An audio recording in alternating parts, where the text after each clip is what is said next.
Hey everyone, welcome back to my channel. I hope you all are doing great and preparing well for the upcoming repeated exam because now you all know that less than 15 days are left. अब और तो हमारी admit card release date भी out हो चुकी है which is 30th of June, जिस दिन की आपके सेंटर्स का पता चल जाएगा कि आपका एग्जाम कौन से सेंटर पे होना है. Okay, so I hope that आप सबने अपना प्रिपरेशन तो कंप्लीट कर ही लिया होगा. आई होप कि अब आपने अपने रिविजन को स्टार्ट कर दिया होगा because the days are very less. And I hope that you all are also taking the mock test. आप सब मॉक टेस्ट भी लगा रहे होंगे. अगर आप नहीं लगा रहे हैं और अगर आपको नहीं समझ में आ रहा है कि आपको मॉक कहाँ से लगाने हैं, then in my previous video I have already told you two platforms on which the mock test are freely available, जो कि रिपीटेड लेवल के हैं. But today I am here to help you in understanding how what to do after giving mock. कि हम mock तो दे देते हैं क्योंकि मॉक मोस्ट ऑफ अस हम सब के सब कहीं ना कहीं से मॉक जरूर देते हैं ना. लेकिन मॉक टेस्ट देने का एक्चुअल पर्पस क्या है? मार्क्स देखना? बिल्कुल भी नहीं. देखिए, मॉक टेस्ट से हमें अपने मार्क्स तो पता चल जाते हैं, बट मॉक टेस्ट का जो रियल पर्पस होता है वो ये होता है कि हमें हमारी मिस्टेक्स का पता लगाना कि हम कौन कौन सी एरियाज में हमारी मिस्टेक्स हो रही है. फॉर एग्जाम्पल, मैंने अभी एक नोट दिया था. सो इसमें मेरी मार्क्स आए हैं 121. If it is visible I don't know. Okay, so मेरी इसमें 121 मार्क्स आए थे, but these are okay marks. लेकिन जो मेरे मार्क्स कटे हैं, यानी कि जो मेरे 29 मार्क्स कट हुए हैं, मुझे मेरा मॉक देने का मेन पर्पस ये होना चाहिए कि मेरे मार्क्स कहाँ पर कटे, कौन से एरियाज ऐसे थे या फिर कौन से टॉपिक्स ऐसे थे या कौन से सब्जेक्ट्स ऐसे थे जिसमें कि मेरा परफॉर्मेंस अच्छा नहीं गया है. तो मॉक का मेन पर्पस जो होता है वो ये होता है टू हेल्प अस नो कि हमारा कौन सा सब्जेक्ट या फिर कौन सा टॉपिक अभी वीकली प्रिपेयर्ड है. ठीक है. So what you should do after giving the mock. आपने मॉक तो दे दिया. अब मॉक देने के बाद हमें क्या करना चाहिए? हमें कैसे पता चलेगा कि हमारे कौन कौन से टॉपिक्स अच्छे से प्रिपेयर नहीं है? क्योंकि कभी कभी क्या होता है कि हमें लगता है कि हमने तो वो टॉपिक पढ़ा है. लाइक मेरे साथ मोस्टली इस वाले मॉक में यही हुआ कि मैंने वो टॉपिक खाली ऊपर ऊपर से स्कैंड वे में पढ़ा था कि मैंने ऊपर ऊपर से तो पढ़ लिया, बट उसके अगर क्वेश्चन आके then I got confuse. Although मैंने पढ़ा हुआ था, मुझे हल्का हल्का याद भी आ रहा था, बट मुझे कंफ्यूजन हो गया. सो हमने इस चीज़ से कैसे डील करनी है?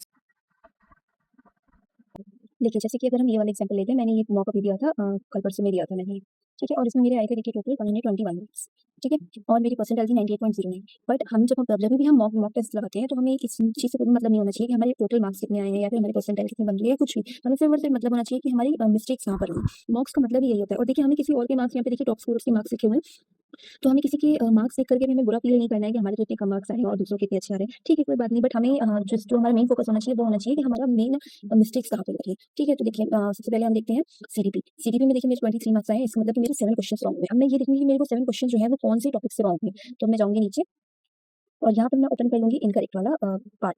ठीक है, अब इनकरेक्ट पार्ट में देखिए जितने भी मेरे रॉन्ग क्वेश्चन है वो सबसे मुझे एज अ लिस्ट दिख जाएंगे. आई होप आपको दिख रही है. हाँ, ठीक है. अब मैं क्या करूंगी, अब मैं एक एक करके इन सारे के सारे क्वेश्चंस की टॉपिक्स, क्वेश्चन नहीं, मैं सिर्फ और सिर्फ टॉपिक्स, जैसे कि मैंने पहला लिखा सीडीपी. ठीक है. अब सीडीपी में देखिए फर्स्ट जो क्वेश्चन है, cephalopodia and caspian register sequence is a part of which process. तो ये देखिए ग्रोथ एंड डेवलपमेंट का पार्ट है और ये बहुत ही बेसिक क्वेश्चन था जो कि मेरे से रॉन्ग हो गया. आई डोंट नो क्यों. और जब मैंने इसका आंसर देखा तो मैंने कहा कि यार मतलब ये तो बहुत ही ज्यादा इजी क्वेश्चन था, बट स्टिल मैंने मिस्टेक की है. तो हमें सिर्फ और सिर्फ मिस्टेक देखनी है, वो चाहे किसी भी रीजन से नहीं हो, हमें वो सबके सब नोट करनी है. जैसे सीडीपी में मेरा first question growth and development का रॉन्ग हुआ, तो मैं यहाँ पे लिखूंगी growth and development. Growth and development. ठीक है. सेकंड, अब देखिए सेकंड क्वेश्चन मेरा कौन सा रॉन्ग हुआ था. Which of the following is a good test of intelligence. यहाँ पर यानी कि मेरी टेस्ट ऑफ इंटेलिजेंस वाला जो टॉपिक है वो मेरा अभी क्लियर नहीं है, यानी कि मैं इसमें कंफ्यूज हो गई. चार जो ऑप्शन थे मैं उसमें सबसे कंफ्यूज हो गई कि कौन सा ग्रुप है कौन सा इंडिविजुअल है. तो लिखूंगी टेस्ट ऑफ इंटेलिजेंस. ठीक. Next question, question number 11, what is the psychology of Adler point. यानी कि मेरी साइकोलॉजी की जो थ्योरीज है वो भी मुझे अच्छे से क्लियर नहीं है. तो मैं थर्ड जो टॉपिक लिखूंगी वो लिखूंगी थ्योरीज ऑफ साइकोलॉजी. ठीक है. Next question, question number 12, an intelligence test is वो डेफिनेशन ऑफ दिस. अब देखिए मुझे ये डेफिनेशंस मैं सीरियसली बता रही हूँ, मैंने डेफिनेशन अभी तक अच्छे से नहीं पढ़ी है, तो मुझे डेफिनेशंस एक्चुअली नहीं अच्छे से लगे. तो अब मैं यहाँ पर लिखूंगी डेफिनेशंस बाय ऑथर्स और साइकोलॉजिस्ट व्हाटएवर. ठीक है. और देखिए ये तीनों के तीनों टॉपिक मेरे पढ़े हुए थे, है ना, बट स्टिल मैंने ये गलत कर दिए, तो यानी कि ये मुझे रिवाइज करना है. बट ये जो डेफिनेशन वाला टॉपिक है ये मुझे पता है. देखिए हमें पता होता है कि हमने क्या पढ़ा है क्या नहीं पढ़ा है, कौन से टॉपिक्स हमारे एक्चुअली स्ट्रॉन्ग है और किसमें हमारी बाय मिस्टेक गलती हुई है और किसमें हमने पढ़ाई नहीं की थी इस वजह से गलती हुई. तो मुझे पता है मैंने जो डेफिनेशन वाला जो टॉपिक है वो मैंने अभी अच्छे से नहीं कवर किया है, तो मैं इसके ऊपर एक स्टार बना दूंगी कि ये इंपॉर्टेंट टॉपिक है और मुझे इसको अच्छे से लर्न करना है पहले. ठीक है. Then next question, which of the following is not related to action research. Again ये वाला टॉपिक भी बहुत इजी था, ये वाला क्वेश्चन काफी इजी था. मैंने बेवकूफी में इसको रॉन्ग कर दिया, बट स्टिल रॉन्ग तो रॉन्ग है, तो मैं इसको लिखूंगी एक्शन रिसर्च.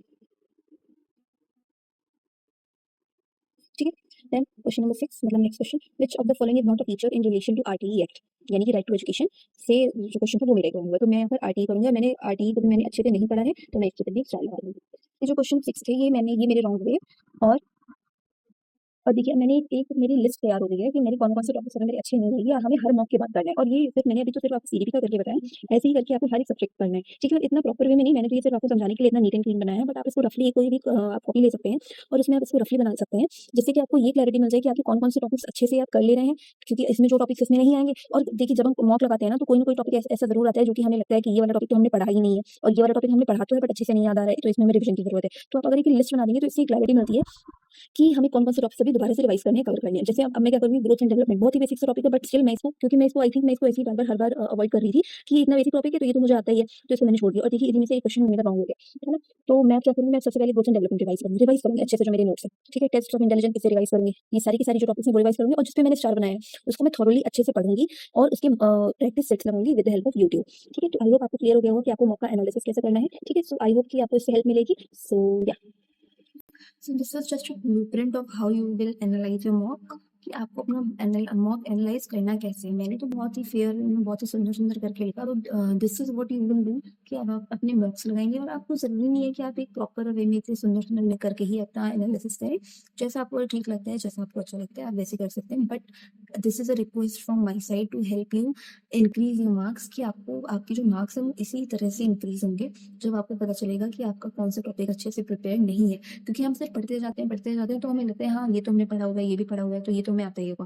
पर जब हम मॉक लगाते हैं और जब हमारे सामने क्वेश्चंस पढ़ते हैं, तो हमें लगता है कि या ये वाला टॉपिक तो मैंने पढ़ा था, and I was pretty confident कि मुझे ये वाला टॉपिक आता है, बट जब इसका क्वेश्चन आ गया तो मुझे नहीं आ रहा है। So this is how you will be able to score good marks in your UP exam.